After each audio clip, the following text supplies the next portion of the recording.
بسم الله الرحمن الرحيم waxaan joognaa magaalada Ascaanood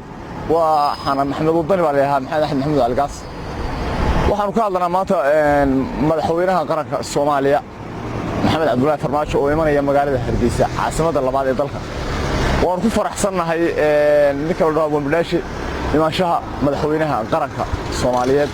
waan soo dhaweynaynaa waxaan leenahay waa cusub oo bariyo ummadda Soomaaliyeed waa guul ba halka muuqata shacabka Soomaaliyeed وأول بأن كلامار من الكل شوقي هدول سيمانيو يعني ما راح يسكن إستا ورفرح سنة ونسول ويننا ولا المدودي وكالة شتى الصوماليات وحنا هاي وكيلك عاشق يوحنا ويا أرك تعال كورابي وكل سوري وهشدي وشري قارساي عضو فوارسان يا جبوت هلا وقرو تشي واجو بري يا راح لقول أمني حمر سو عنا هرجي سور باكيني ولا المدودي يسوي شنا يومنا يا ولا المدودي يسوي شنا يومنا ورابا هيسيو قرنت والوالدتي ورمها نيكو كوستي ودكا قرشينيو walaalka kala garo wadaxayaan lagu qalan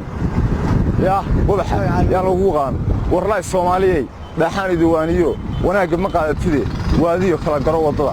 weerarta lagu qodiyo boosha waa heel hagelin walaalka saarayo adaan weel dawladsidan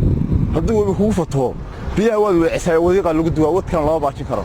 ya sida adoo weer helay hadad weydii dhashiyo intaad waxaraan cuntaan baraarkii wiiqaysan waliiriga aarka dilay wadkiisi baa galo waqtiga lama baajiye waxnaanta ugu bulshada hadii aad waafi tahay ha kala dilin warasade